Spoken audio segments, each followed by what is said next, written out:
Hello, welcome to Ring Takes episode 135. We're going to be going down the road to Saturday night's main event and taking a little quick preview at the Royal Rumble hype. But first, we're going to get into WWE's documentary, WWE Unreal on Netflix. We're going to dissect that, all the backstage politics, the stories that we liked in it, the stuff that we hated. We're going to get into that, so stay tuned. One, two, oh my God, so close. He kicked out. He kicked out. He kicked.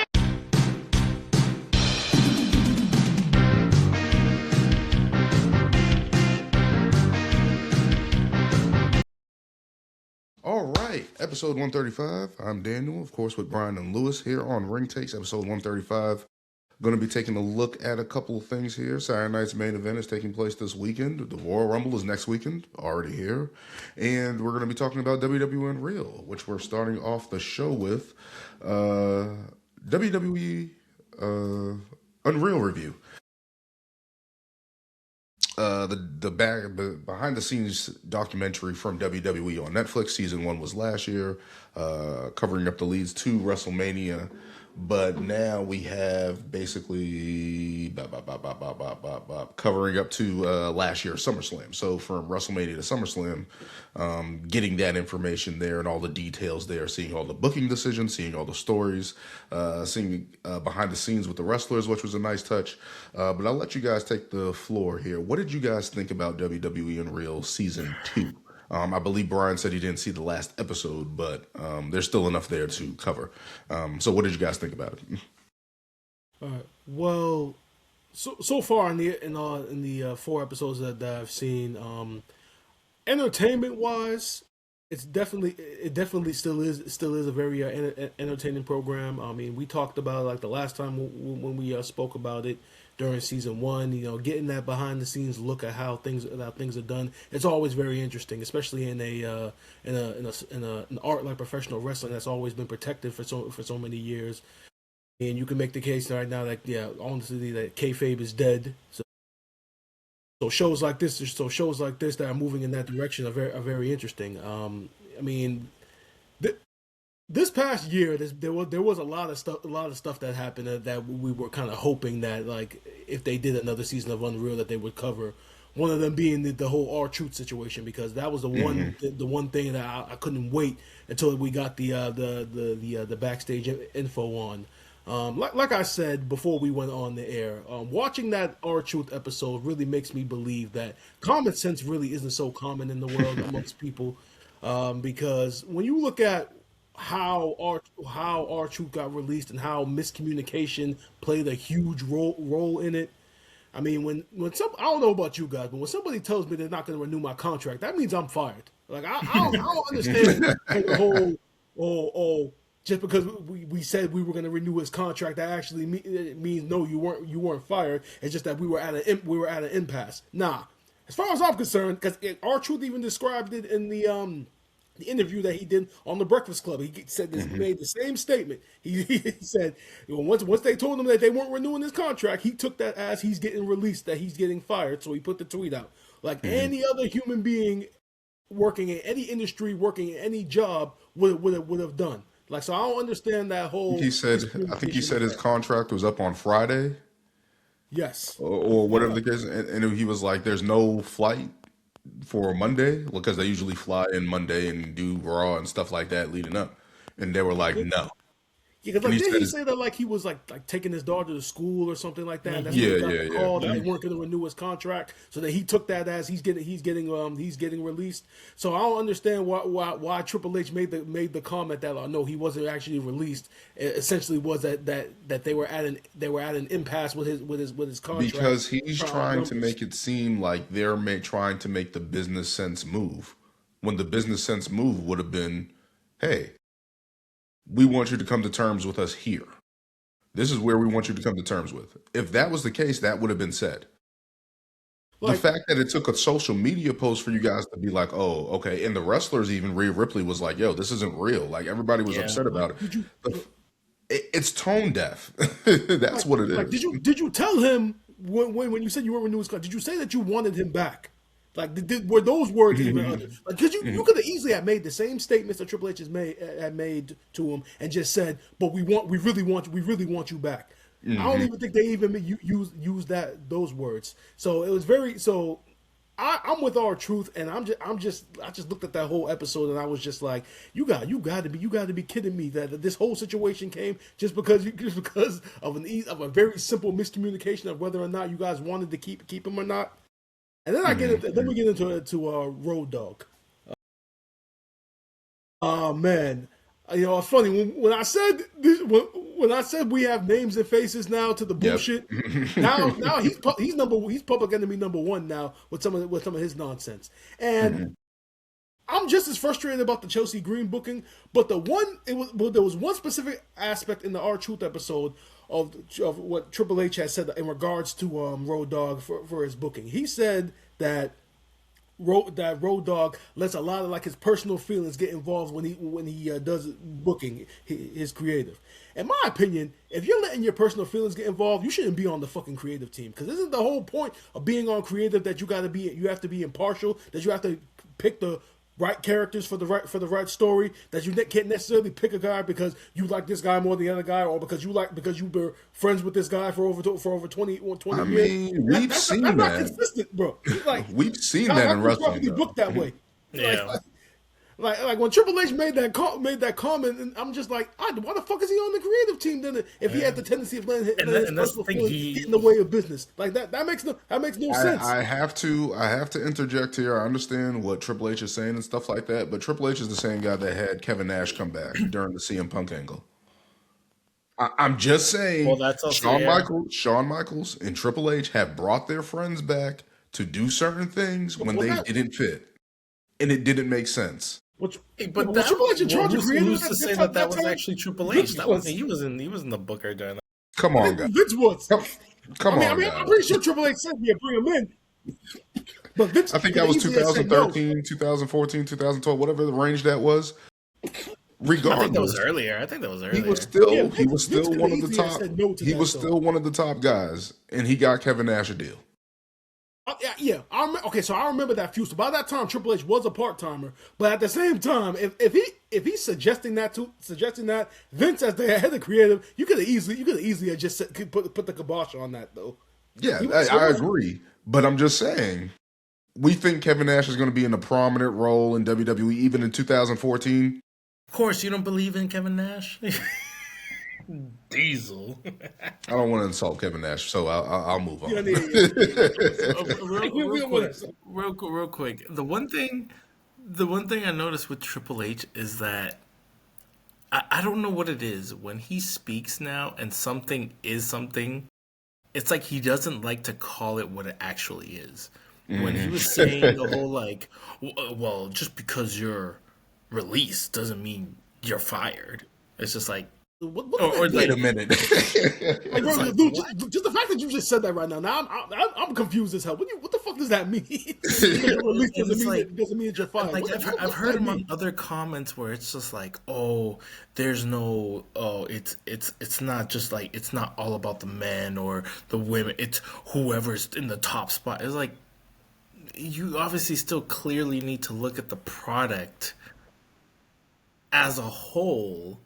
And maybe factor in a little bit like DEI type, but like still like maybe we could throw in, give this opportunity.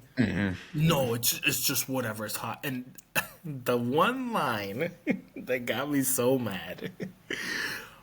If somebody is really wanted, are the people we listen to is the crowd. If they say they want somebody, we're gonna listen. Really? Really? Does one name not come up during that time? Somebody who, I don't know, got themselves over and you still let them go? And it's like, I don't understand how a company like this with contracts, and you have people's livelihood at stake, and it's just like, communication stopped, and if they didn't try, that's just what it is. It's like, what kind of fucking business are we running? But you also make the claim that like if you really want somebody, that you're gonna get them. If you really wanted to keep troop, all you had to do was communicate that shit. Let's take a prime just example. communication stopped on his end, but yeah, you still really wanted him, right?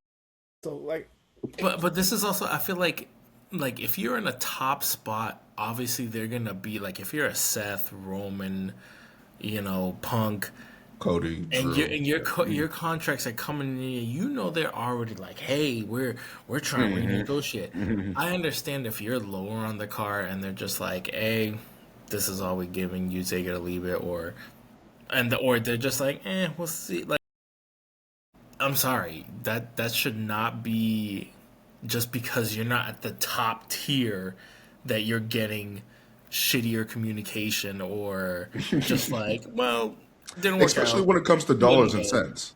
Because now if you don't need me, you're already allocating that money to somebody else, right? Exactly. Yeah, like jobs do that all the time. If you already don't need me, you already know what you're doing with the next hire and stuff like that already. Yeah. But if you need me to sign so you can fill up that money, and then you know how much more money you have for other people's contracts or whatever it was. I don't know if there's a salary cap that they have towards talent. But just it's very manipulative by like, hey, it's not our fault. We're just running a business. We're just we do this just to see if they're actually gonna reach out and like, that makes no actually sense. keep that communication that sounds going. like you're playing games. Yeah. If you don't tell us what you really want, we're just not even gonna bother. Playing games with dudes' careers, their livelihood, bro. This is how these dudes feed their families, bro. How you gonna be playing games with their contract like that? Like, come on. Yeah. And it's just Triple H, again, there were positive things, like when he was talking about going over the matches and stuff like that and giving guys finishes. I was like, okay, that's where Triple H is strong at. Yeah. But then the stuff like when he's saying like, oh, Pat McAfee, people see him as the face of WWE. I'm like, what? And since you mentioned Pat McAfee, Bruce Pritchard is another guy. The fact that you even suggested the idea of Pat McAfee beating Gunther, I don't give a fuck if it was a hypothetical or not. That shouldn't even been a fucking idea that was even thrown out on the table. And that's disappointing too, coming from somebody like Brother Love, who's been in professional wrestling since he was a damn teenager, and he knows how to book. So when I saw that, I was just like, you can't be serious. Again, I think when that match was coming around, I was saying I'll be fine if he won by DQ, meaning Gunther just beats the hell out of him and then gets disqualified. That's how I want it. But to actually pull up the upset and win, let alone the match went on longer than it was supposed to. Like, Pat McAfee looks better than most guys going up against Gunther. But just looking at it from that standpoint, it was just like there's a lot of stuff. Becky Lynch coming back. That whole... I'm going to say this. I'm not the biggest Becky Lynch fan, but I do understand her impact more than a Nikki Bella. You know what I mean? Like, Becky Lynch has staying power. Becky Lynch has impact. Like, you put her in a feud, it's going to hit. She's going to make the most out of it, even though I'm not the biggest fan of all the stuff that she's done. The way that one came in, with Bayley getting sidelined for WrestleMania, what was it, 42, just last year? Yeah. And being pulled from that tag team match. And the whole thing with Bayley getting pulled, she did the interview with Chris Van Vliet. I think they addressed it in Unreal a little bit, but it was just like, especially when they talked about the triple threat that they were going to have. It was just like, who's booking this stuff? Like, I don't know. I don't know. And then they had Becky turn heel anyway. I don't know. I just feel like certain things with the first episode I didn't like because, one, the way Becky Lynch came back and stuff like that, and she was working her way back. I'm like, okay, respect, legend coming back, a woman who's earned her place in the game. And then just to push Bayley out the way, I just didn't like that. And then the whole talk about Pat McAfee and everything that he's doing, I'm just like, are you guys kidding me with this? how they booked it, I don't know. But what did you guys think about that? I don't know. I'm Oh yeah, just rambling. just to add to the whole Pat McAfee situation, because I remember when we talked about that match, Daniel. I think one of your big criticisms was the finish, about how McAfee was actually fighting in the sleeper hold and how you felt like he should have immediately just tapped out after. So it must have been very frustrating for you to actually see that Triple H was actually directing him to fight out of Oh, that keep sleeper fighting, keep fighting.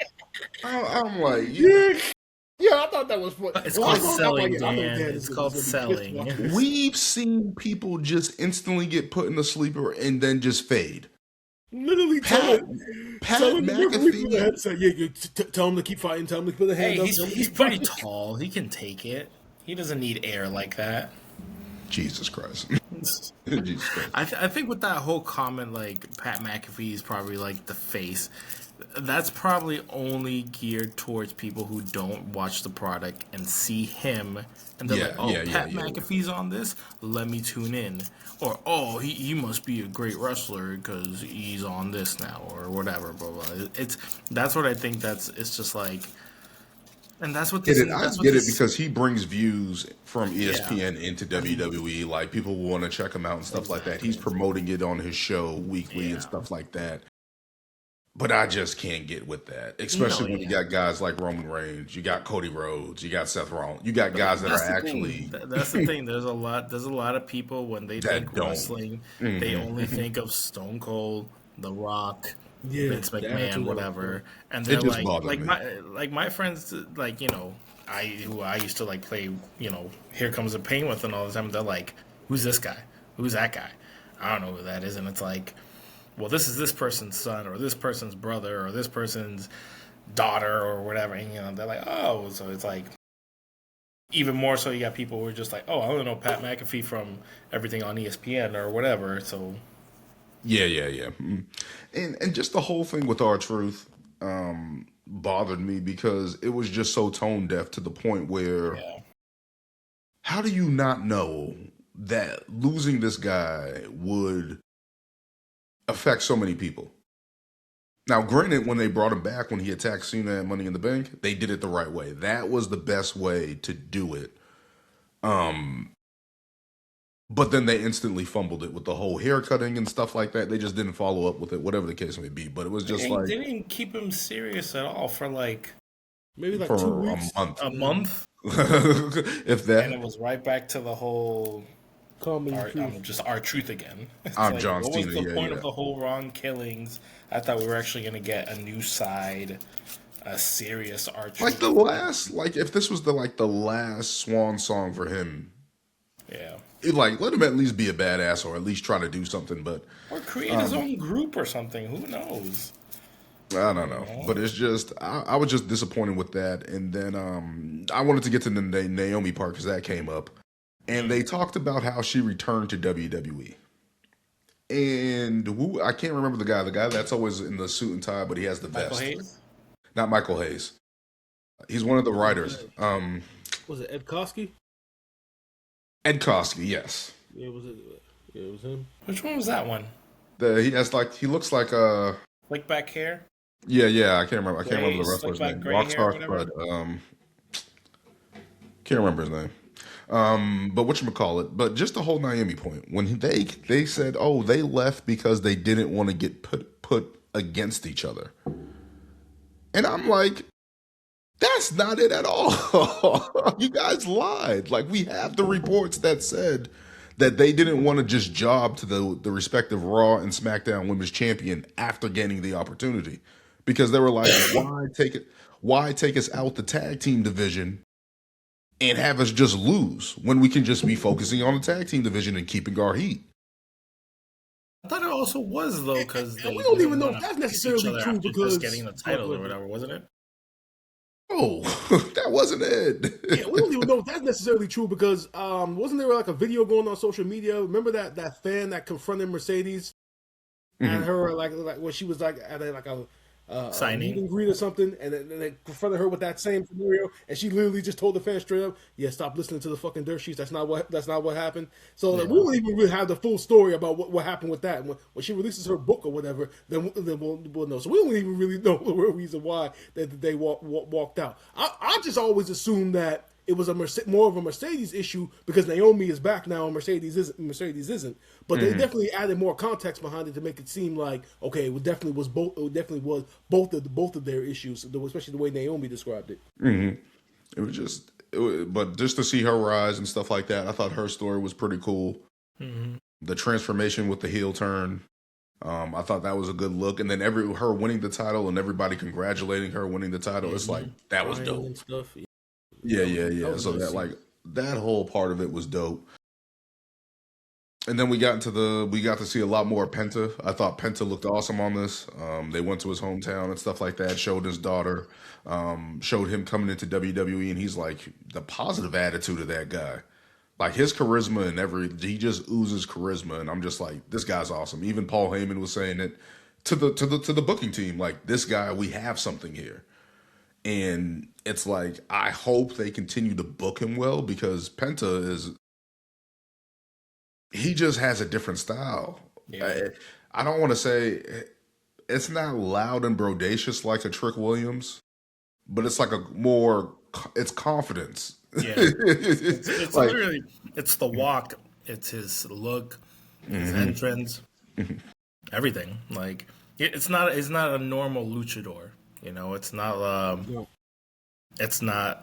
fully covered or trying to guess who it is. It's like his look is very unique, and he plays it up so well that he doesn't even have to do much. You know, the tongue, the strut, the cero miedo. You know, it's easy. It resonates with so many people. So it's like, and obviously people know him obviously from Mexico, 2 AEW, and everywhere else. You know, they talk about his whole match with Chelsea Green and all that stuff. You know, like the internet.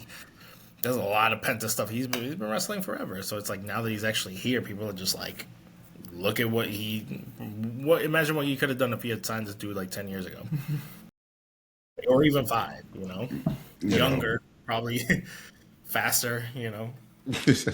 But no, I just really liked his story there. Chelsea Green in this has been awesome as well. And the booking again with Road Dogg and stuff like that, where I had an issue with when they were like, she can win the title back, and they were like, who she will feud with. Like Triple H was like, yeah, she can win it back. And I'm like, this is my issue, because Triple H was making it seem like, hey, what are you thinking? Like, you don't really have a plan or XYZ. It's like, but you guys greenlit him to take the title off of her.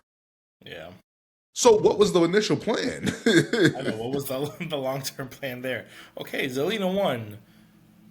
And then Chelsea Green gets it again. Who was Zelina feuding with?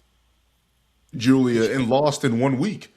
Literally, you could. It's the same. It's literally the same argument. Like, I'll say it from the beginning. Chelsea Green should have held that title until now. She should have never lost the title. She should have kept winning by hook or by crook, finding different ways to win. She felt the exact same way. The day that they were taking the title off of her, even she said that she didn't really agree with it. But she has such a team player attitude that she just went with it. But she even expressed that, like, yeah, it wasn't the right time, that she should have held on to it longer to build the prestige of the title a little bit. I don't know. And then looking at that, maybe just think about the IC title on Raw. We're going to get into that a little bit, but it's just a hot potato and stuff like that with the booking, because you guys took it off Chelsea Green. You put it on Zelina Vega, who you guys just had her win roll up. You guys didn't build her to be an actual contender for it. Then she drops it to Julia, who was cold coming up from NXT to SmackDown, from Raw to SmackDown and stuff like that. You paired her with Kiana James, and then you had her lose it. And then I believe right before Unreal debuted, they give it right back to Chelsea Green. You mean they gave it back to Julia? Yeah. And then gave it back to Julia. So it's like, what are you guys doing? I don't know. But that pissed me off. But it was good to see Chelsea Green there. she's always good on the mic and good on these interviews and these type of things. It's like she oozes charisma and positivity and stuff like that. So that was good to see. I'm trying to think of anything else. The whole Vision angle, with Seth building this group, kind of like an Evolution 2.0, in my opinion. I thought was awesome seeing Seth talk about it and talk about the future of wrestling and stuff like that. It was cool to see him, and then it was cool to see Braun after WrestleMania be told, "Hey, you're going to spare Roman Reigns tomorrow." Yeah. In the way that he looked, like, what? Like, no. You're lying. You know, it was just awesome to see that, because you want to see guys who are younger get that moment, and to actually see that moment happen for him and his reaction, that was dope. That was awesome. Yeah, I just like the whole, and I like Paul Heyman's angle in it. Like, hey, I'm only going to tell you. He was like, I really don't like telling you guys all these secrets. That my opinion, that was the best part of season 2. I think that was what, episode 4, when he went into his old diatribe about protecting the business and such, and then he used the Sandman angle from ECW as an example. I love that part of that. They could have even talked about. I mean, he wasn't in that time, but even like the whole junkyard dog angle. Where, that was on Dark Side of Wrestling with shit, they might just I got him for you, junkyard. It's for you. Like, what? No. Like, what? That's crazy. But no, it's just, I'm glad somebody said it, and I'm glad it was him. Like, like, we're not supposed to tell you this stuff. Like, no, like, there's supposed to be some type of secrecy with the business. And I felt that way too, but it's like, I do like seeing the wrestler stories and learning more about them and stuff like that, and seeing how they actually prepare for matches and stuff like that. Like with Rhea and Io. Io shined on this, Rhea shined on this, and how they were talking about their match before Evolution, and Triple H talking about, hey, if I had no roster, I would just pick Io. Like, if I was left with Io, I would be able to build the roster back up again, the women's roster. And I'm like, I said it to somebody. I'm like, I think she's been the best wrestler for the past 3-4 years. Like, I don't think she has a bad match. She can work with anybody. And the same with Rhea. Like, both of those women have been top notch for years. And for them to have this run like that and have those matches, WrestleMania 41, that triple threat with Bianca, that match was awesome. The following up matches and stuff like that, even though I didn't like the booking and stuff like that. But they put on banger after banger. And to see them get that shine, see the women get that shine on that episode mainly, was awesome. Trying to think of anything else. Did you see the LA Knight stuff, Brian? Yes, I did.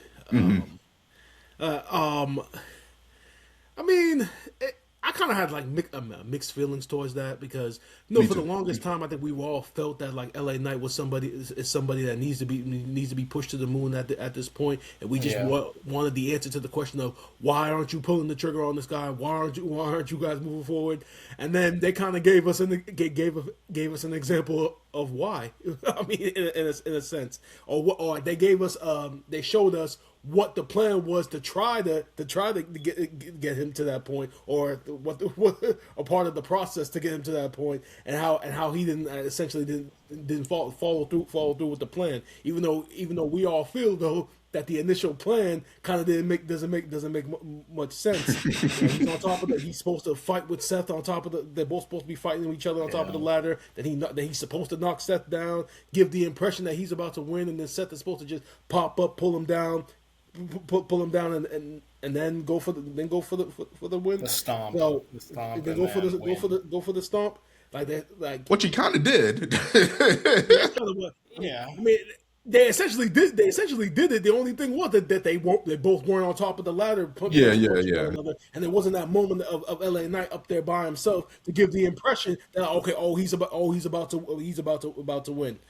Like I said, neither we're not in the wrestling business, but we could have came up with something better than that. to get LA Knight over to the next level, because keep the same plan, but as soon as he knocks Seth down, then have someone in the Vision pull him down, and then maybe he tries to fights off both members of the Vision. Then Seth hits him with the stomp and then goes for the win. That makes sense. Or have them both hold him down while Seth climbs the ladder and looks down at him. Segments where they have the ladder on him and Seth's climbing him up. Yeah, That plenty of time. You know? But I think in that part, I think Triple H was just sticking up for his producer because what's the guy that played Abyss, Joseph Park? Is that his real name? Yeah. Chris something, yeah. Chris Parks. Something like that. But I don't want to disrespect him, but Chris Parks Abyss, formerly known as Abyss in TNA, I think he was just trying to protect his finish. And I think that's because those guys work hard to get the right stuff too. So I think that was mainly what it was too. So I think that was Triple H going for it back. But I think it was just a little extra because it's like, shouldn't be chewing out LA Knight for that. I'm sorry, like, come on.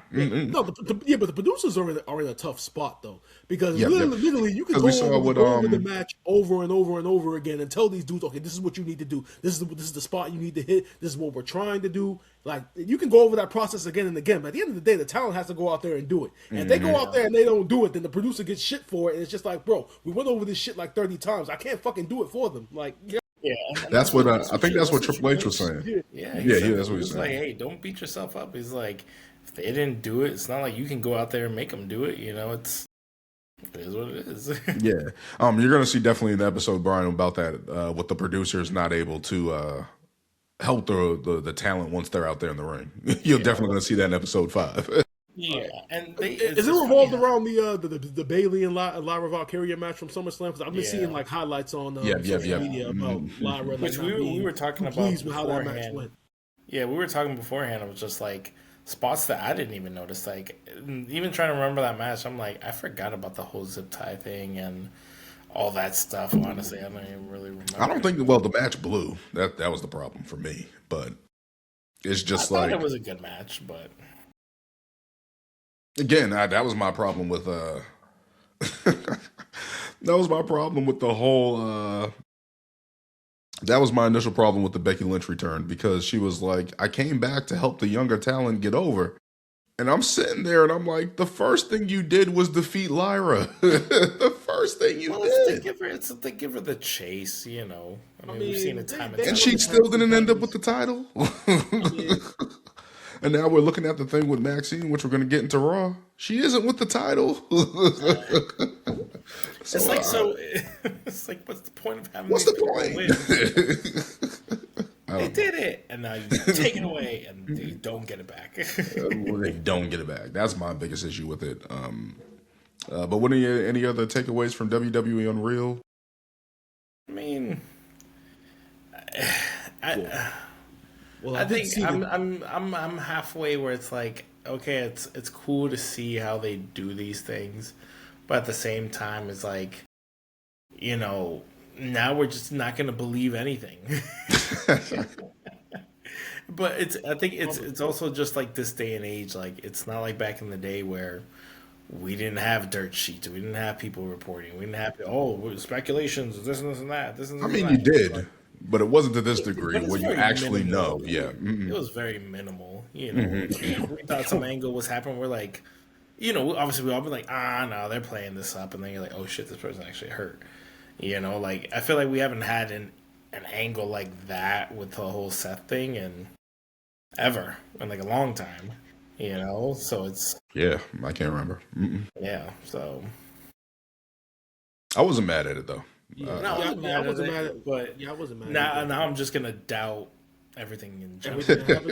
That's probably the way they want it anyway. They probably want everyone to just assume that whatever you see on social media as far as dirt sheets go, it's all bullshit, or whatever they're putting out there is all bullshit. I just want to know. They renew it for season 3 though, so there is. I just want to know how far WWE is going to go with it, because now at some point you're going to have to show them in the doctor's office getting the surgery and talking to the doctors and shit.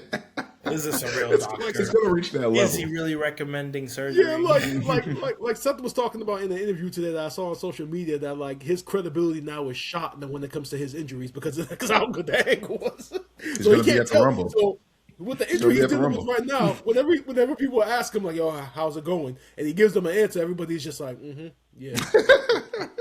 okay. I'm sorry. We see you on Netflix talking football. We see you on ESPN talking football, walking around, having fun, laughing. Like, no, nothing's wrong with you. What's his current So we're gonna injury? see you. We're gonna see you next weekend, right? I think it Is was it something with his shoulder or shoulder. elbow? Yeah, it was His his shoulder. shoulder. Yeah, so we're definitely gonna see you next weekend, right? In Saudi. Like, you're gonna be He's there. gonna pop up right at the Rumble. You're gonna be number 30 in the Rumble, right? Yeah. Exactly. You did it again. You did it again. But my takeaway from WWE Unreal, once I got past the booking angles that pissed me off, I was able to enjoy the stories, characters like with Seth, with Io, with Naomi, with R-Truth and stuff like that, getting clarification on that. Seeing Penta and Chelsea Green, it's like, okay, this is cool. Yeah.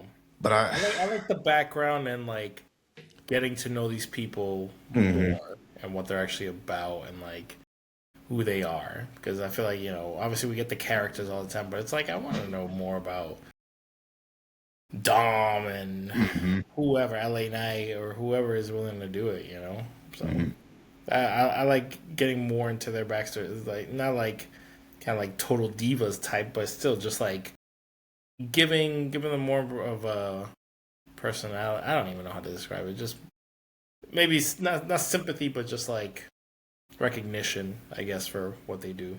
yeah. Yeah, yep. And they did renew the show for a season 3, which I'm only assuming they're definitely for season 3 probably going to cover how the whole John Cena's last match and how things were like backstage maybe. Yeah, so they showed a lot trailer more. for that. Yeah. I'm just gonna say this. Yeah, a lot more. They better be very careful. It's not going to be as favorable as season 1 and 2. I'm going to tell you that right now. Because as you were saying with the names and faces now, we're going to see the names and faces. Yeah, everybody, bro. Like, nah, like I said, anytime, It's his fault. Yeah. No. Anytime Chelsea Green gets booked unfavorably now, that's a road dog problem now. Yeah. Like, that's a road dog. He's been demoted, I believe. He's not the head writer anymore on SmackDown. So Shouldn't be on the fucking team. I'm not going to say he should be fired. I'm not gonna say that. You can have Road Dogg as like a coach at NXT, teaching guys how to cut promos and stuff. That'd be perfect for him. Don't put him on the creative team, though, please. Brian's already sending him to NXT 3.0. He's already sending them all the way down. Damn. I'm saying he could be beneficial down there though, like to help guys with their promos and stuff, and with charisma and He can help Tony D'Angelo and Channing Stacks get over. That's his new mission.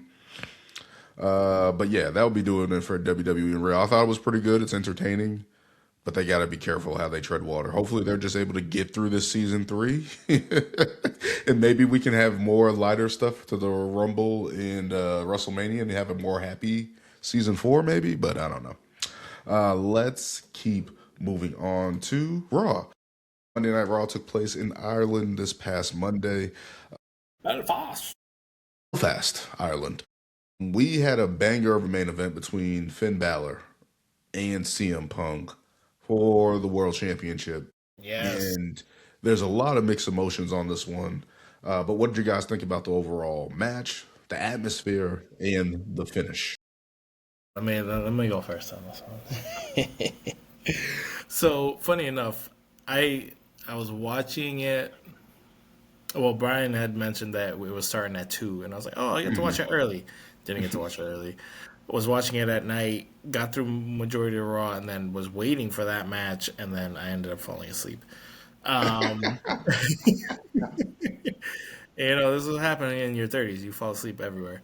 But I got to watch it today, and obviously, no reports of or seeing anything online of what happened. So I'm like, okay, CM Punk definitely didn't lose the title, but I thought it was an amazing match.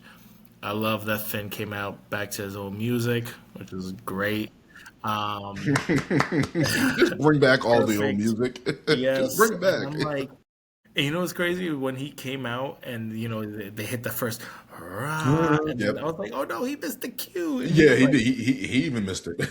He was like, it's so loud, I can't even hear the music. And I was like, you know what, that's valid.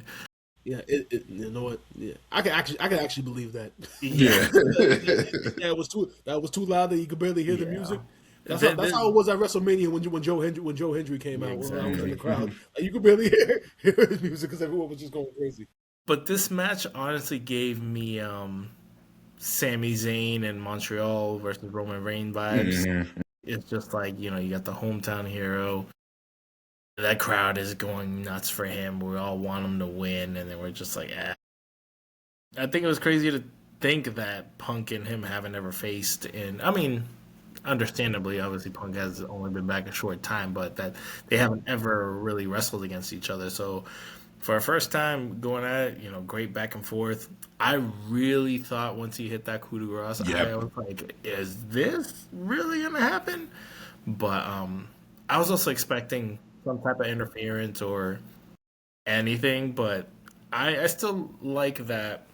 At least in this day and age now, we're getting more clean finishes. Yeah. A loss is a loss. I hope this is not a one-stop moment for Finn, because he definitely deserves. I think after that showing, definitely deserves to be in the main event. And I actually just finished that interview with him and Cody, and it's just like Cody just gives him his flowers, but it's like, dude, everything you've contributed to wrestling in general. It's like, I didn't even really know that he created the Bullet Club. And and then just thinking back, the great things he did in NXT, him bringing the Demon and all that stuff. I know he's kind of had gripes about how that was booked and what it was actually supposed to be, but still amazing stuff. And I think finally that they actually are giving him a shot. I think honestly after this, he really does not need the Judgment Day, especially with the state of it is right now. Dom's injured, whatever. It's literally just all the girls right now. So it's like, is this just like a female group? Because they really at this point don't even. I mean, it's because of how things are, but the group isn't really what it used to be anymore. So I think he Not needs even to close. be on it. So What were you? I hope. Go ahead, Lewis. Sorry. No, I'm still hoping for the implosion of the Judgment Day, so Finn can just be solo.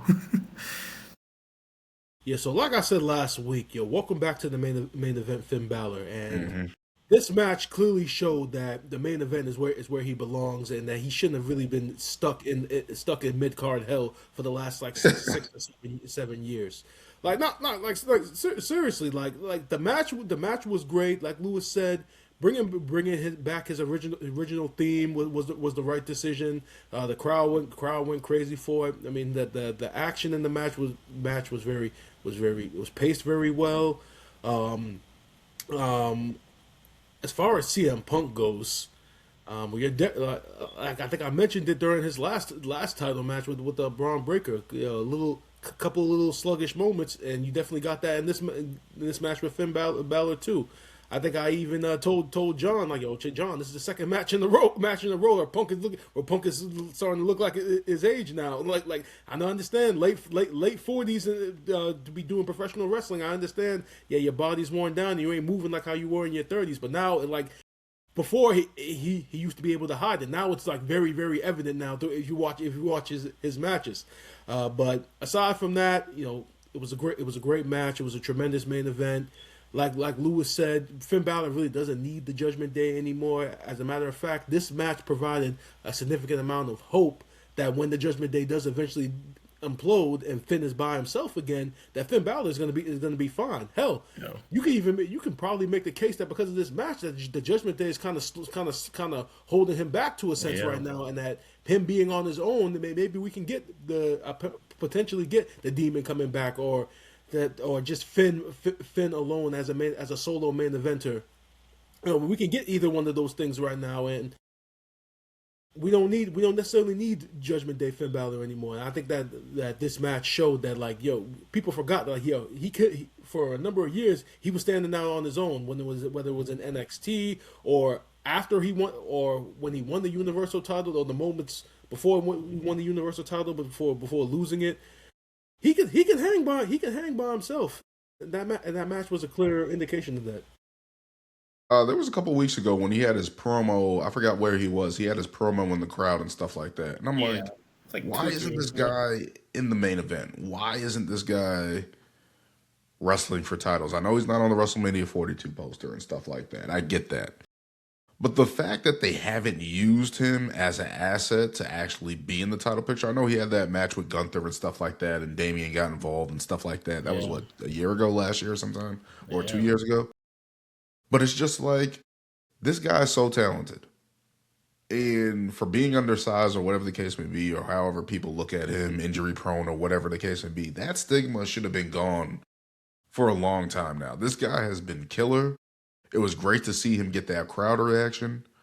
Because I think people, even with his new music and stuff like that, with the XX or I don't know, Finn, whatever the Titan, like nobody gets hyped for that anymore. Like nobody was getting hyped for that. But the original, to go back to his old music, it gave you nostalgia feels. That whole match, how crisp it was between those two guys. Everything they were giving in the ring. When Finn hit the coup de grace, I was like, is he gonna win the title? And there's a part of me that was like, he should win the title. If there's anybody that should be given that opportunity like that and get that type of shocking win, it should be him. I know we had Drew win the title and stuff like that last year and stuff like that just before the end of the year. But it's like, that was good enough for him to get the title. And him push away from the Judgment Day and be like, yo, I don't need you guys anymore. Even if it's a cocky good guy thing, like whatever the case may be, and be like, yo, I don't need you guys anymore. I got what I wanted. And I don't know. But again, CM Punk still putting on good performances and stuff like that. But you can see, I feel like they're playing this story of him being the old warrior, fighting off everybody and stuff like that. So we'll see what happens heading into Elimination Chamber with him, because it looks like we're heading towards that. It's in Chicago, so they'll be stateside again for that. So also funny enough, if you would think also him being in the Judgment Day, why, especially going for the gold, why would none of them come out and actually like help him win it? Where's JD McDonough? Yeah, I guess he's injured. I think JD is still recovering, and Dom is still recovering. God damn. That's what I'm saying. Like, but this is where you need Carlito. Why is it coming out to help him win? This is where you need. You would have thought the women would have came out, right? Yeah. Oh God. For Dom. Jesus Christ. Yeah. Oh man. Damn. But a great, fantastic match. I wish Finn Balor gets in the main event. I don't think it's going to happen until maybe after WrestleMania. But we'll see what happens with him going forward. Let's keep moving on to AJ Styles and Gunther. Big showdown between these guys after last week, with Gunther fooling AJ to pick up the win with a fake tap out. What did you guys think about this whole setting up for the Royal Rumble, where AJ Styles, we knew he was retiring in 2026, but the fact that it could be done in January with his career on the line versus Gunther, what do you guys think is going to happen with this one? No, I hope not, man.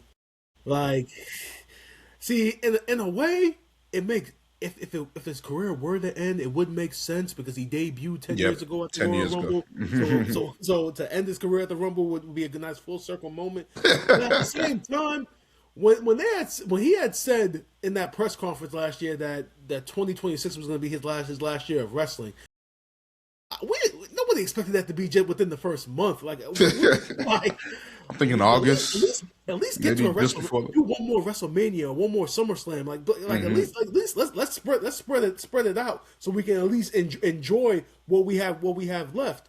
So I hope and pray that we do see more of AJ Styles.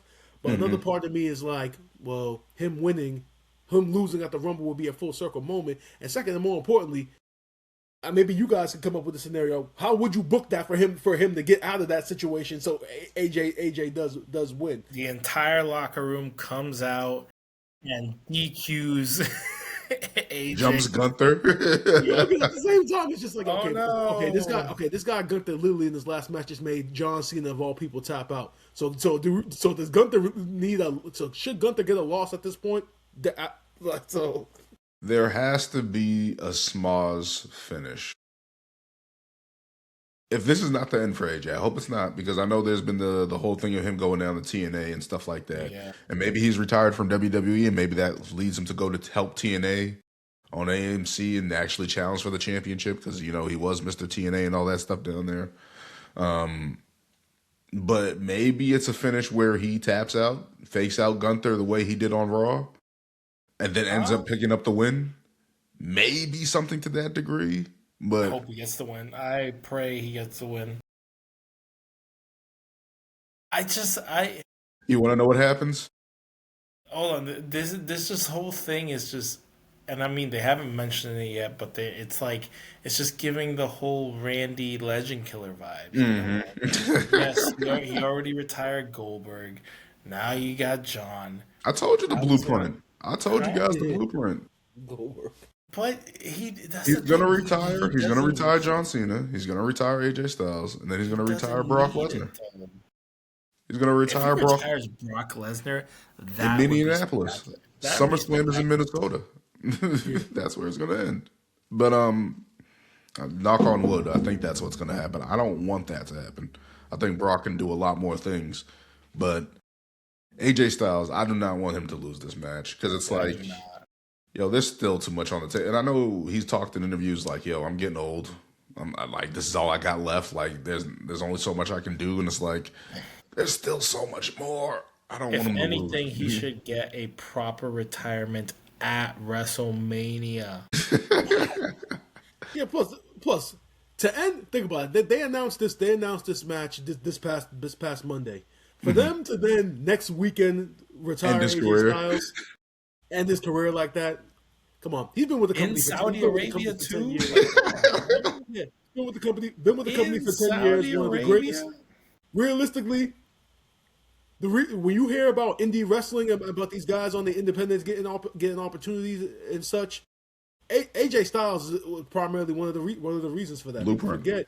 Because people, at one point in time, people thought like he was going to be one of those guys that was going to be like an indie guy forever, that he would never come to the WWE and big leagues. But then once he did it, that opened the door for other guys who never got that opportunity to do the same. So he deserves the proper send off, or the proper story for the send off. Now, if it goes into WrestleMania, it should go into WrestleMania. It should. And if he wants to end it at WrestleMania, then perfect. That's the perfect place to end it. Mm-hmm. But the only with the 2-week build to then retire him, that's not right. Yeah, well, they should have him win, have both those guys enter the chamber, have those guys lose, and then feud at WrestleMania. Like, I don't know. But then is Gunther going to put on, like, hey, put your career on the line again? Yeah, that's the only You know what I mean? Like, that's the only thing, and it's just like they're doing this whole, as you said, Lewis, this whole legend killer type thing with Gunther. And then if he doesn't beat AJ, it's like that gimmick is dead. Like, you can never be sitting there. Yeah, like, oh, why does WWE have to do this? Yeah, how are they going to get out? How are they going to? I'm just curious to see how they're going to get out of it now. Damn. I don't want to talk about this anymore. It's making me depressed. This is one of the things that's making me sad. Like, oh man, I don't want AJ Styles to lose. Let's keep moving on.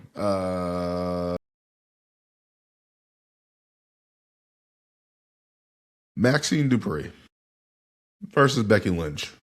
The match was great. Yeah, she looked great in this match. Let me say this again. Maxine Dupree's improvement,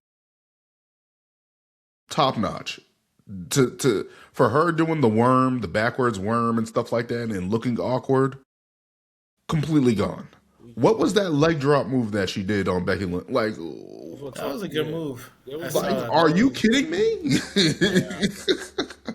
I never would have thought she would have been able to do that, but she looks good in the ring. There's still some things that she needs to work with, like the hulking up part. I don't like that. I hate that in wrestling. Like, I don't want her to do that. She doesn't do it. It helps her character a little bit because she's kind of like tall. Yeah. So stature wise, it kind of works for her. It's not the best, but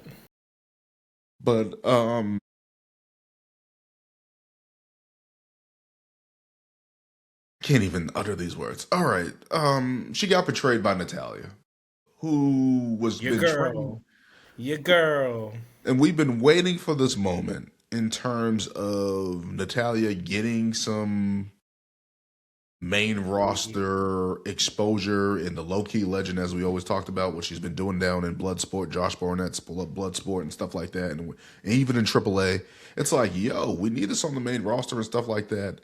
And this is WWE hot-shotting things way too fast. And she ended up betraying Maxine Dupree. Maxine looked shocked. Becky Lynch picked up the win. New Intercontinental Champion again.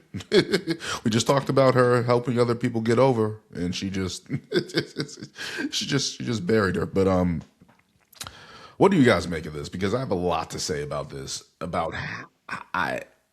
I'll go first on this one. I can't stand it because why do and I know what they're doing. I already said it before. They're basically putting AJ Lee versus Becky Lynch at WrestleMania for the IC title, which I'm fine with. But that didn't need a 2-month build. That match doesn't need a fucking title.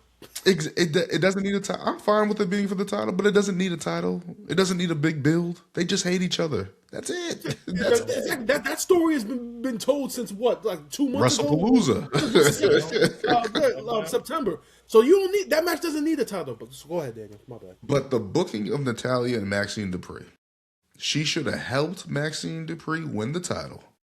Carry this out until Elimination Chamber.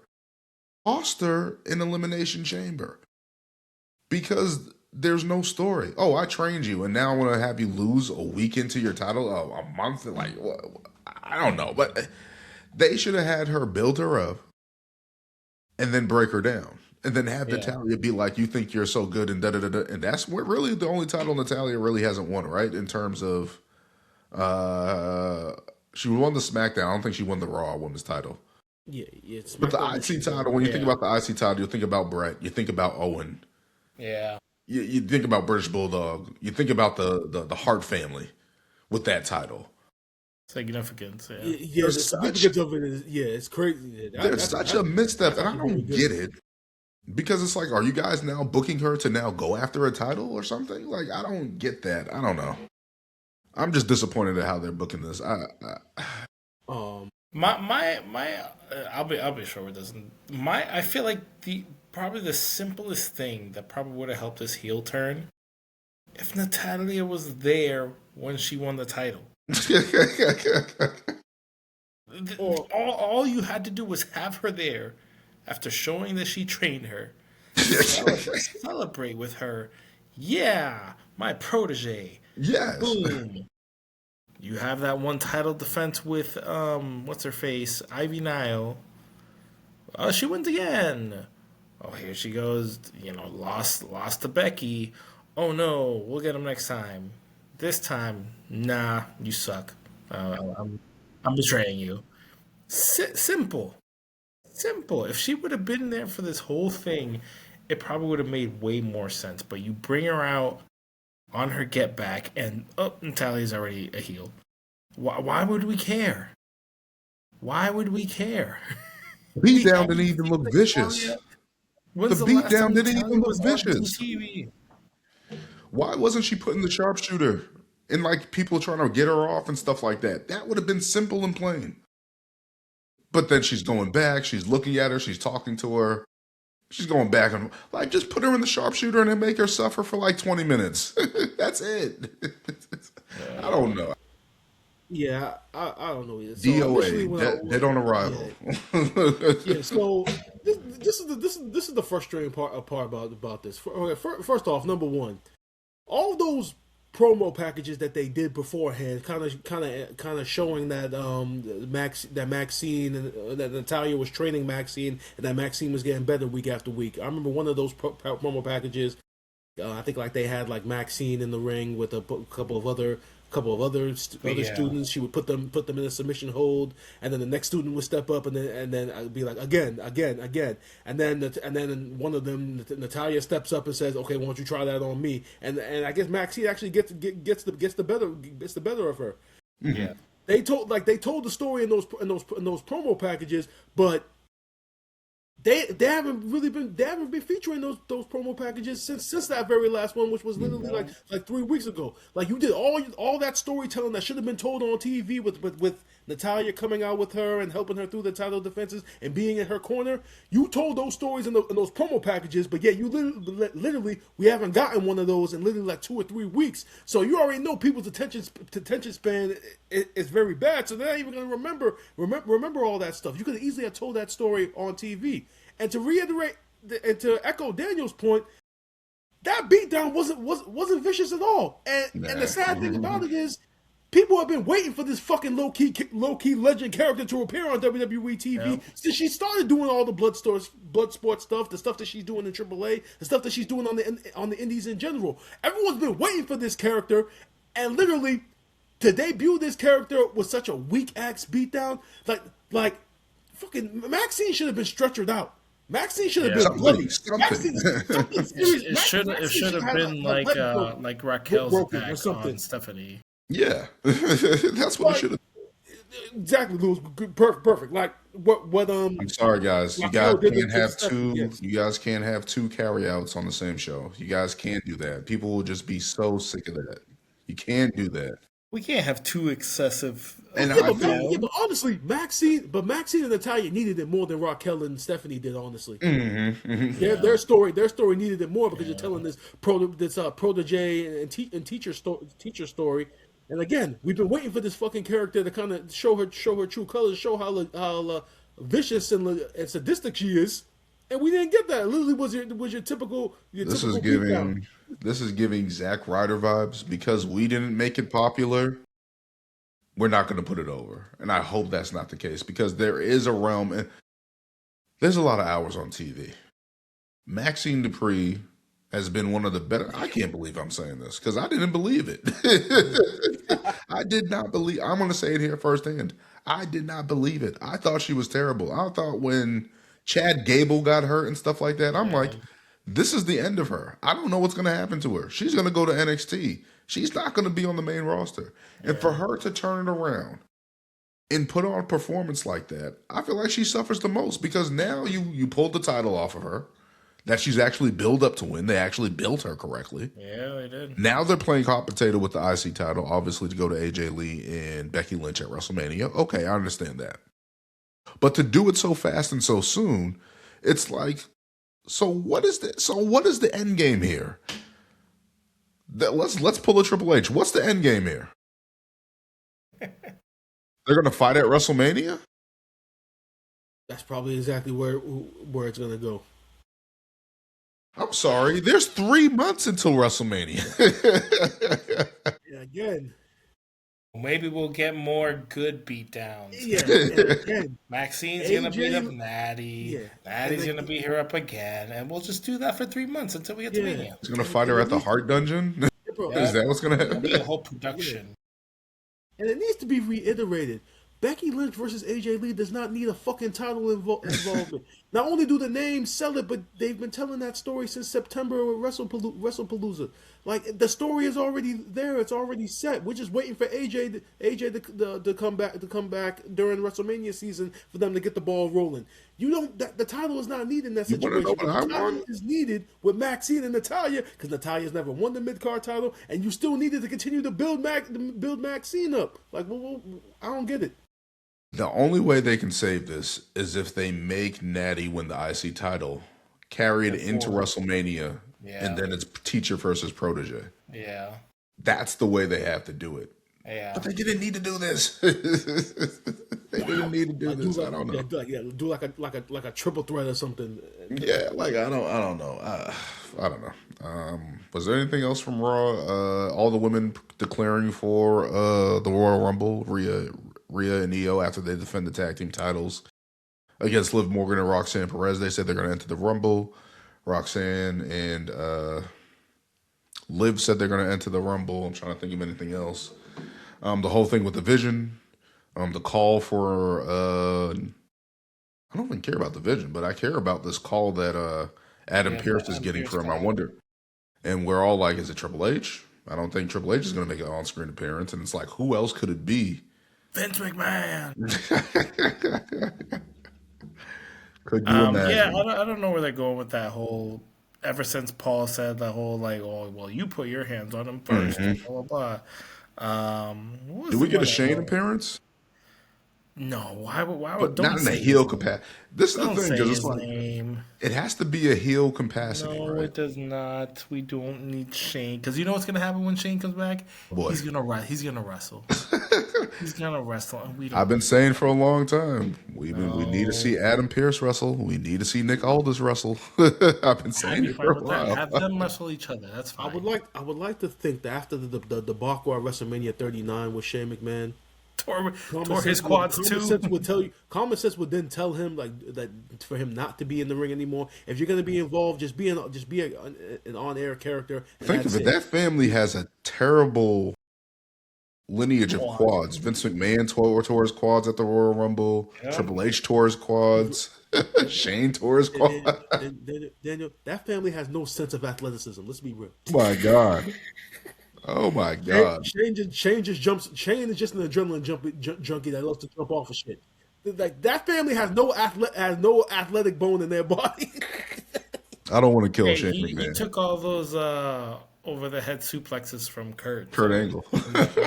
All right, so he's tough. All right. Yes, he's tough. I'm trying to think of anything else that happened on Raw. What was I was gonna say one thing. Damn, I forgot. Javon Evans. Javon Evans did have a apparent shoulder injury. It looks like he's all right. I hope he's all right. Please. We don't. You know what the sad thing about that is? When he debuted in NXT and I saw the way that he wrestled him and like jumping everywhere and stuff, I'm just like, eventually when he turns 30, he's not going to be bouncy anymore. And so I think he's getting. And then you're seeing some of these spots. It's just like at Daniel, you were there for Heat Wave when Oba threw him through the table. You see how vicious that looked. Now you can easily pop a shoulder doing that. So I'm kind of curious to see like where did it happen and why did it have to happen as soon as he gets to the main roster? None of this shit was happening in NXT with some of the stuff that he was doing. So I just hope he's not really hurt, man. Because that would suck. I hope not either, man. And what's up with shoulders? Seth Rollins, Javon, like what's going on? Come on. Remember when WWE had like those ACL tears in like NXT for like years? Oh yeah. Now with shoulder injuries. Like what's going on, man? Them damn rotator cuffs, you know. Let's keep those to a minimum. But yeah, that was it for Raw. I don't really have anything else from Raw. Trying to think. So let's go to Saturday night's main event. That's really Saturday night's main event number 43. Awesome fatal four-way to determine the number one contender at the Royal Rumble. Randy Orton versus Trick Williams versus Damian Priest versus Sami Zayn. They won their matches in the respective tournament on SmackDown there last week. Randy Orton defeating The Miz, Trick Williams defeating Matt Cardona, Damian Priest defeating Solo Sikoa, and Sami Zayn defeating Ilya Dragunov. What do you guys think of this matchup here? Because this is a fatal four, and Trick Williams took out Sami Zayn to end SmackDown, so Trick Williams is red hot right now. And I even liked the trick shot, his move. It looks like he's hitting it with the other knee. It looks better. It looks better. So whoever made that adjustment for him or told him or he worked on it, whatever the case may be, kudos, because that was one of my biggest reasons why I didn't like his moveset. Because I'm like, that move just doesn't look good. But on SmackDown, it looked great. So what do you guys think about this Fatal 4-Way coming up? And who do you guys think will take on Drew McIntyre at the Royal Rumble? You kind of when you look at the four participants and who more than likely if you do process elimination, everything is looking like it's gonna be Sammy. Now I'm not against that if they go in the direction of Sami Zayn. It just depends on like what story they want to tell, because awesome poster, by the way. I'm gonna say this right now. That was an awesome poster. Because they mentioned, I think it was either last week on SmackDown or the SmackDown before that Sammy has faced Drew 11 times and lost all 11 matches. Yeah. All right. So the reverse Drew McIntyre is what you're saying? It's just like, yo, if you're trying to draw up interest in these possible matchups, why the fuck would you even note that? Because it's in Saudi Arabia. That's where Sammy's gonna get the most babyface reaction. And when you look at these three participants, Trick is a heel, and he just got up to the main roster. So you're not gonna go with him. Priest and Drew we've already seen before, and Randy and Drew we done seen already before numbers of times. So you would think that obviously based upon the circumstances in Saudi Arabia that Sami Zayn would be the best option. But am I really interested in seeing a match where a guy is 0-11 against another guy? He's got to win the big one, man. Come on. Yeah. Wait. Like, he has to win the big one. Wait. Let's give kudos here to Triple H. Long-term storytelling. 11-0. Very long term. Exactly.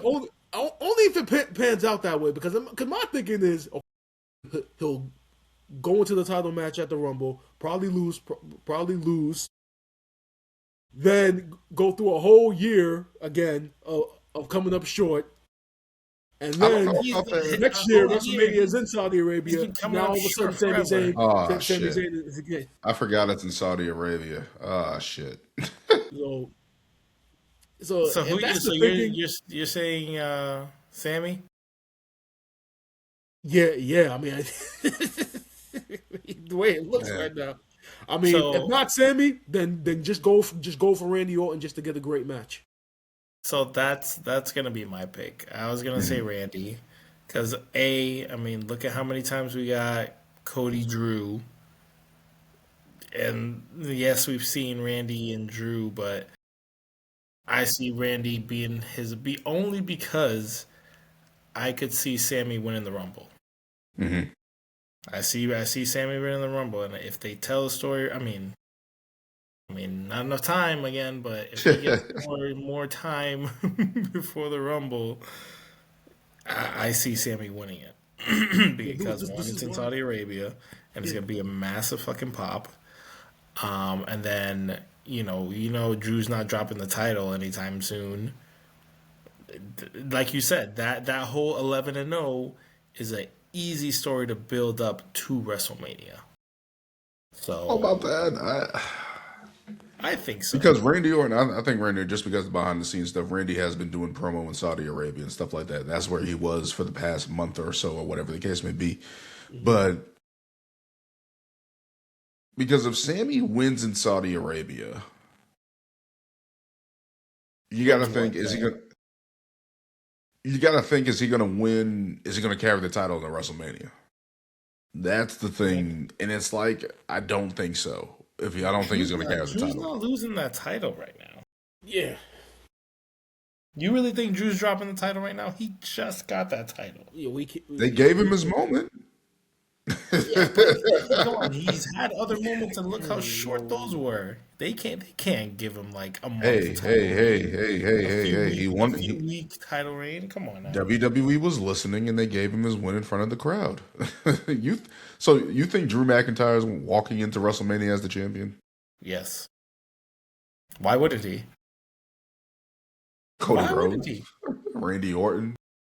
Cody Rhodes has had practically a year long. Well, besides when he dropped it to John, but he's had a lengthy title reign. You want Cody to get the title back?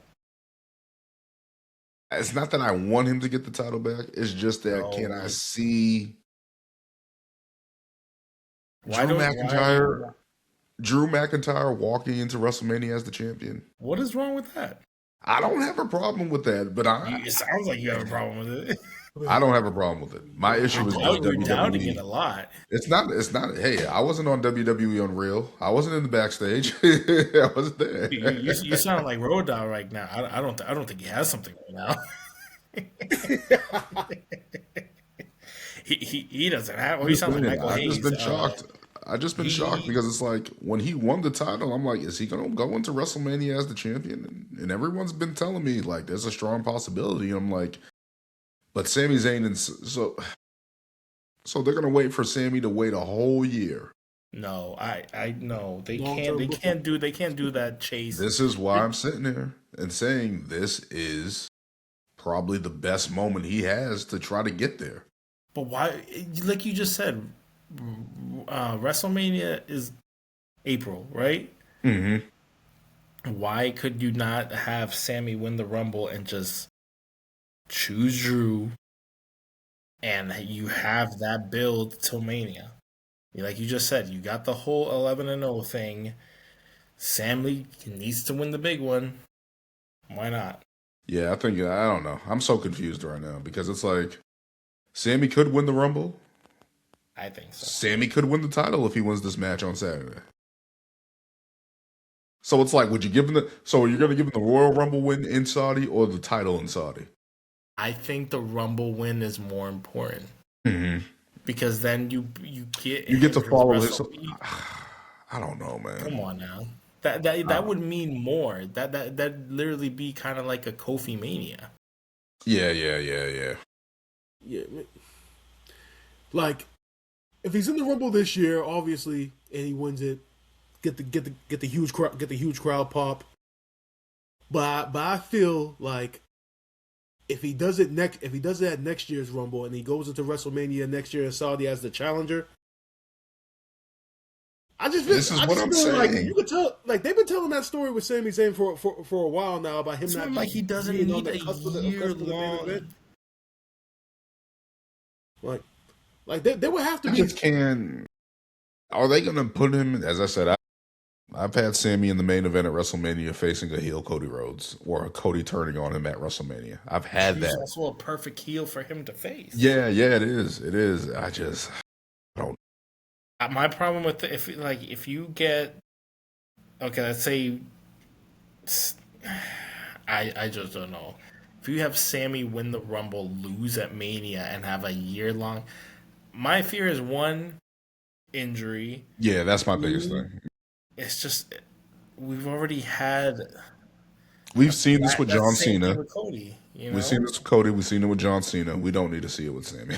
Year long. That's too much to promise. There's too many unknowns. Yeah. But who do you guys have winning this match? I got Randy winning.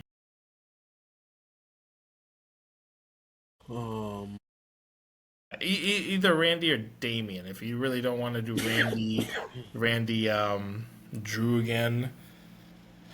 Damian isn't really doing anything right now, so you could also have him in that spot and just have Randy in the Rumble. But I think I'm going Randy because obviously the Saudi Arabia crowd wants two big, heavy hitters. Randy's, red hot, and then you got Drew as the champ. So I'm gonna go.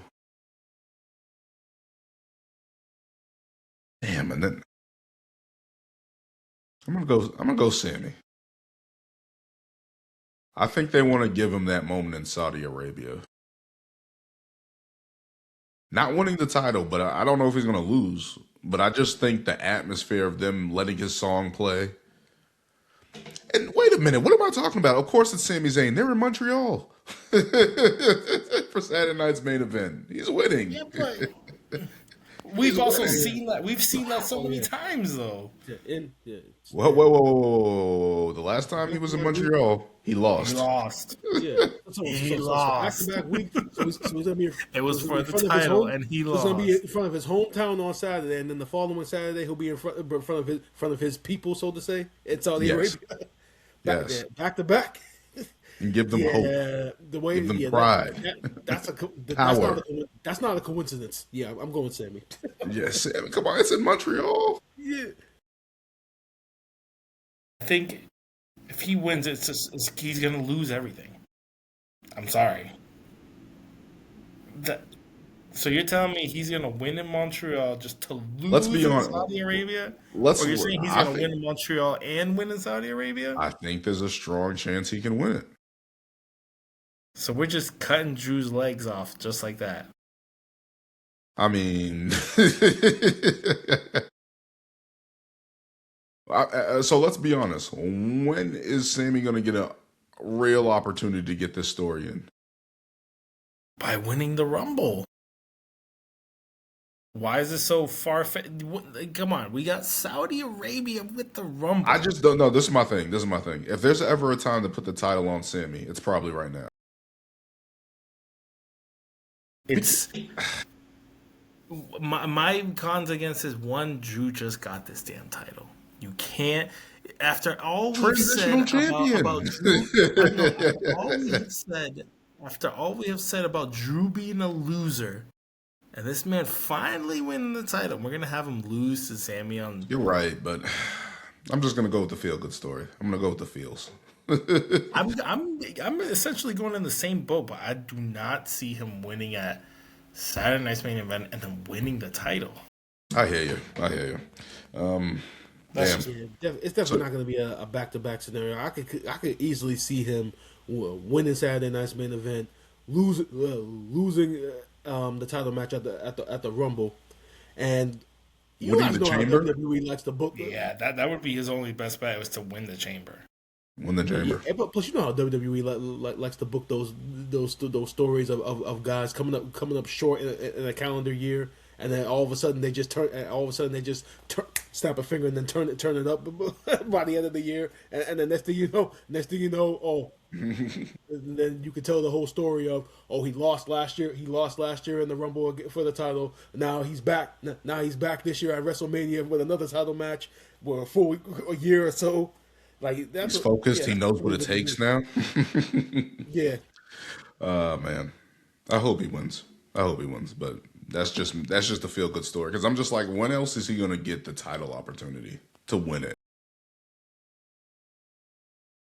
And then it's like, is Sandy going to carry the title into WrestleMania? Give him the bigger shot at Mania. I don't know. That's just. But we'll see what happens there. We got Rhea Ripley and EO taking on the Judgment Day, Liv Morgan, and Roxanne Perez. Who do you guys have in winning this one? Rio. Yeah, Rio retains. I mean, I don't know how long they're going to be champions. I really don't like the idea of them both walking into WrestleMania with the tag team titles. Yeah, just because of who they are as individual performers. I think they're going to carry those titles into WrestleMania because I understand it. I think they're trying to put the rocket on Stephanie, which is right. I think that's fine. I'm fine with that. But just the people who's competing against and stuff like that is the question heading into WrestleMania. The thing for me is I think it's too soon to have them break up and just lose the titles. Because I think if they lose the titles, that's going to cause Rhea Ripley to go heel. Like, I think that's the natural course between those two. Yeah, for sure. Like, it has to be. Like, Rhea Ripley has to go heel at some point. Yeah. But it's like, is it going to just be 2 months? Like, okay, now she's a heel and they lost the titles and, you know what I mean? How long like, have they've had the titles for like a month now, right? Yeah, they won them. Yeah. They won them at they won them on the first Raw of the year. So it's been about a month. It's been about a month. Yeah. Let me see. I really hope they do lose them at some point. I don't want them going into Mania, but I could also see them carrying them to Mania and maybe losing there and they're getting a surprise heel turn. So, that would be wild. Yeah, but regardless of what happens though, Liv is not getting pinned. Roxanne is. Of course. Of course. Damn it. Maybe this will be the catalyst for the implosion of the Judgment Day. Raquel winning the title. Yeah, speaking of, they're already trending in that direction with the Kabuki Warriors. They had that backstage segment on Raw where Asuka essentially told Kairi saying, like, yeah, you lost the titles. You lost again last week in the number one contenders match. We're not successful because you keep losing. And then Kairi told her, I'm going to make sure that you win the Royal Rumble, which she's probably going to come up short again. Damn. I kind of want Asuka to win it, but that will be a great story. Asuka versus Stephanie at WrestleMania. Has Asuka's won the Rumble already before, right? Yes, she has. Yeah. I think she won the first one. The very first one. She won the first one, yep. She eliminated Nikki Bella, thank God. I'm trying to think. Thank God. No. In that instance, thank God. I'm trying to think. But because that year, like that first one, yeah, thank God. That would be a killer story. Because then you can start the real turn of then Kairi going up against Asuka for the title. And that propelling Kairi to that main event. We really want to see that? If they build up enough sympathy for Kairi saying, yeah. I don't know. There's Just give me Kyrie Mob Boss. has been looking better. Just give me Kyrie has been. Yakuza, Mob Boss, Oscar, and I'm fine. That's all I want. This That's all man's I been want. asking for that for like 2 years now.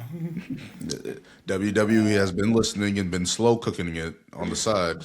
They're finally going to pull the trigger. I don't know what it is. I loved Kyrie in NXT, and then she left. And then once she came back, I don't know if to me she has not been the same. Yeah, she has. I don't know what it is. I think she's looked more impressive of late. Yes, but early yes, when sure. she first came back, I was like, this isn't something's not There's like right. missteps and like Yeah. Yeah, no, Just she not has as been looking fluid. better. She has been looking better. She has been like more playful in the ring now, and like just like just enjoying herself. But yeah, Can't wait. Can't wait to see what happens with that. But yeah, I'm going to Rio, retaining the titles. yeah, for sure. I think WWE is going to try to showcase the new champions at WrestleMania. That's why I don't think they're going to take the titles off them as yet. And then we got Cody Rhodes versus Jacob Fatu. Fatu. This is going to be interesting because I loved the brawl on SmackDown. I was like, yes. Like Cody's finally in something different, ironically with a bloodline member, but it's something different. But what do you guys think about this matchup? Who do you guys have with him? Fatu. Oh, I even got a better prediction. There isn't going to be a winner. He can't lose his first match back. He cannot. Cody's going on a downward trend to become heel. He has to lose. There's not going to be a winner of this match. The match is going to end in a no contest. Either they're both going to get counted out. They're both going to get counted out, and they're probably going to brawl through the crowd. It's probably going to end up backstage again, where it's going to get even more vicious. Yeah, and then they'll have a rematch, no holds barred. Yeah, nobody's getting pinned. Nobody's submitted. Cody's he's still QB1, and Jacob Fatu, like Lewis said, is still this is his first match back. So neither guy can really lose right now, and the feud has been built up because of what Jacob costing Cody the title in the steel cage match. So that animosity is still there, like you said, Daniel, with how great that brawl was. So they're probably gonna brawl again on SmackDown tomorrow. Jacob Fatu steals Cody Rhodes' bus, then all gas, no brakes, crashes into Cody Rhodes in the car. That's how they're going to end Saturday night's main event. You know what this match is going to lead to? Your guys' favorite, your unsanctioned match. That's what it's going to lead to. Is there another Saturday night's main event between here and... Exactly. Like they end up fighting on the... No. I tell you, it's going to lead to a Chicago street fight at Elimination Chamber. Next thing you know, they end up fighting on Cody's bus, and then while they're fighting, somehow the car gets put in drive, and they start putting them in the car. Hey, what was the last car that we had? Jacob Fatu crashing into Solo. Yeah, again, Samoans and vehicles. Yeah. Again, with the Samoan, it's perfect. You might as well just do that. Just have them brawl, have them end up backstage fighting on Cody's bus. Then somehow the bus ends up in drive, ends up crashing. Or do that whole Randy Edge spot and just like crossroads on top of his bus and everything. Yeah, something's gonna happen. Or moonsault off of the bus onto Cody. There you go. Jacob Fatu jumps off like a ledge and then jumps off the bus and does the moonsault. Oh my god! We can't even see Cody in the back. It's just like, oh no, he landed on top of him. But yeah, I think it's going to be a DQ finish as well. I think it is. I think it's the right thing to do. Yeah. That's going to be Saturday night's main event. I wanted to talk about the Royal Rumble a little bit here before we head out. Just the hype towards the Royal Rumble and all the stuff people coming out and saying they're declaring for the Royal Rumble. It's been a weird build towards the Royal Rumble. I don't even know if it's a build. I don't even know what to call it. Yeah, like this is the Royal Rumble. This is one of the big four. Yeah, in Saudi Arabia, and it's being promoted like, eh. By the way, it's tomorrow. like they don't put emphasis on it anymore. They just pretty much say it's the Royal Rumble. It's been a tradition for I don't know how many years now. Yeah. I mean, the name sells, the matches sell. So do we really need to do anything for it? People are gonna tune in. People are gonna buy tickets for it. It's the fucking Royal Rumble. It's the like kickoff to the road to WrestleMania. It sells itself. It's like the state. It's like the state fair. Here's the flyer. Check it out when you guys can. It's in town. It's not in town. It's in another country. It's in another country. But yeah, I've been seeing reports about stuff and like the stadium's not finished. What? Like that's the biggest thing. Like, have you guys seen the photos? Would it not just be where they've been doing it before? I don't Like, know. where I they've think had I've seen. Crown Jewel and stuff? I think I was watching What Culture, and they showed like, yo, the stadium's not even finished. Like, where I don't know if it's a hoodwinks thing or whatever the case may be. I don't know. But what I've been looking at, I've been seeing those pictures. I don't know if I'm getting AI'd or catfished or whatever. Isn't that something you should be doing for a full year, building something like that? Like, it literally just seems like they started building like a couple of weeks ago, and I'm like, yo, bro, that seems like a whole year project. Why are you guys only starting this now? I guess one question I will have is, since it's gonna be over there, do we even think there's gonna be any surprise entrances? Wait. Or is it just gonna be all NXT people? This is the Saudis.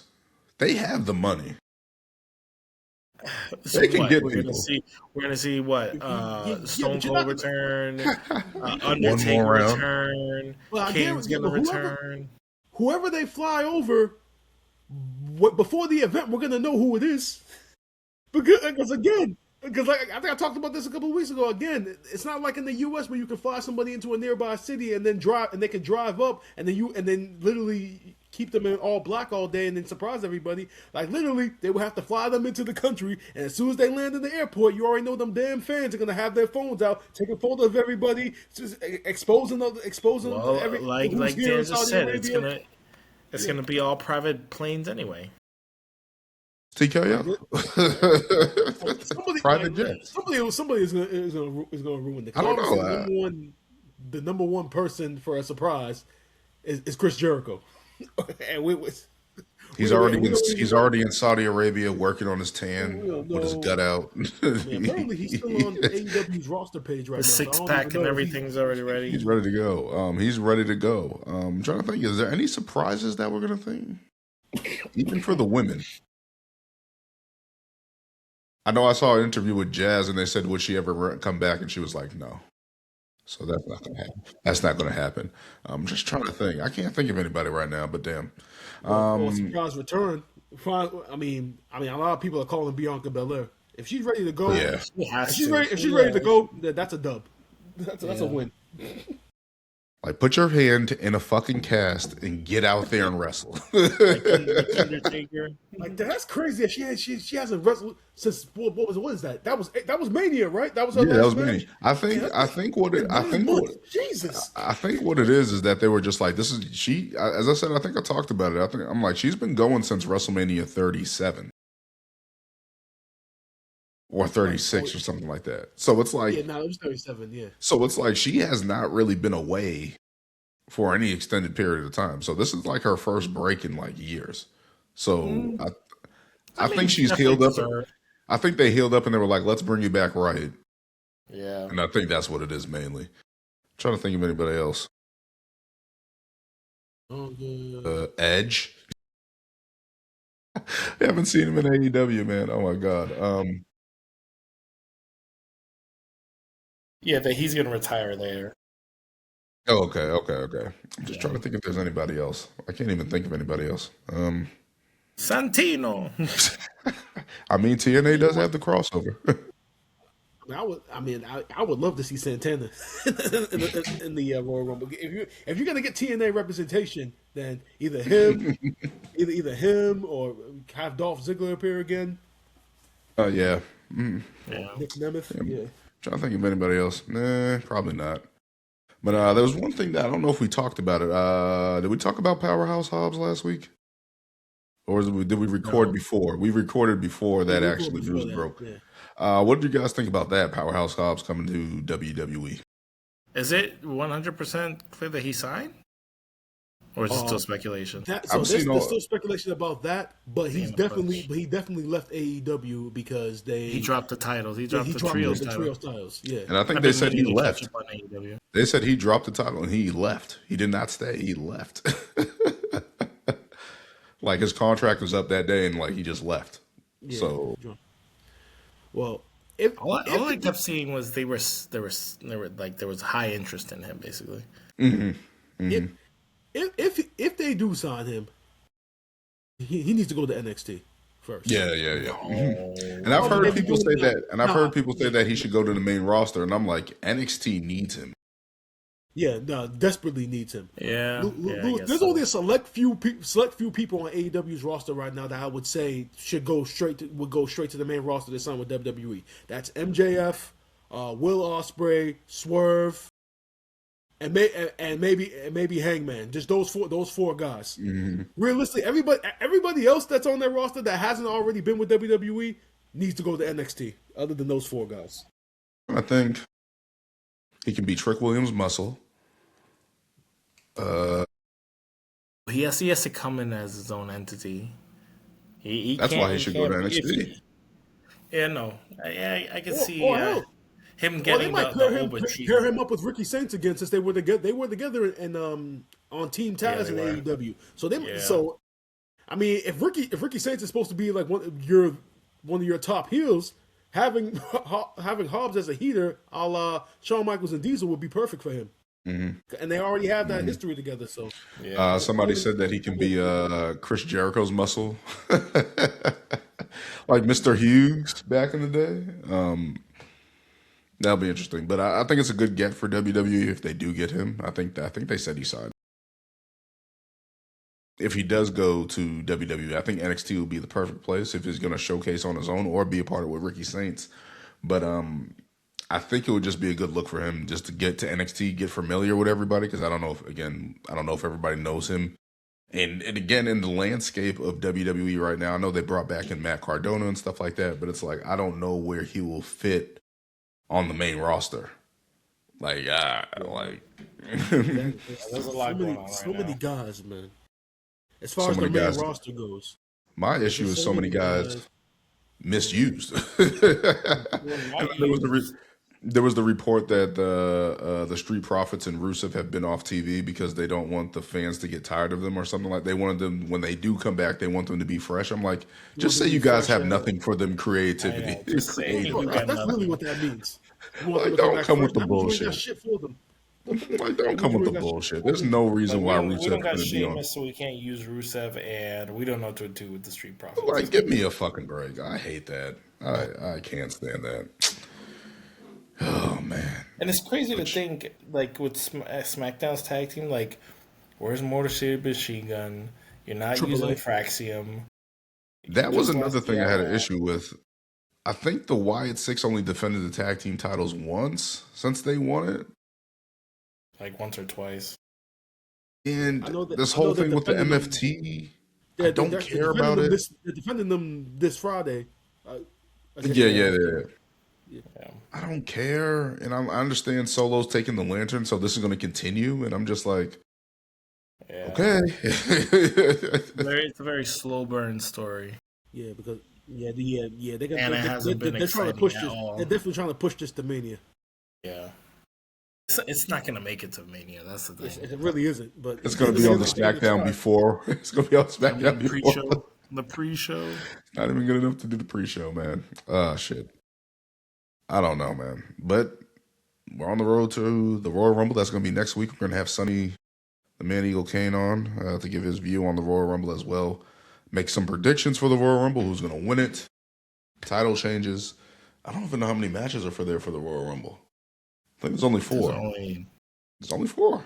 Usually the 4, women's, the men's, AJ, Gunther, and whoever's facing Drew. So those are the only 4 matches. So I'm surprised by that. So we'll see what happens with that. But as always, thank you guys for joining us. Always Kick Out on 2. Follow us on X, Instagram, TikTok. More videos coming up. We'll post this one. And thank you guys for joining us. Until next time.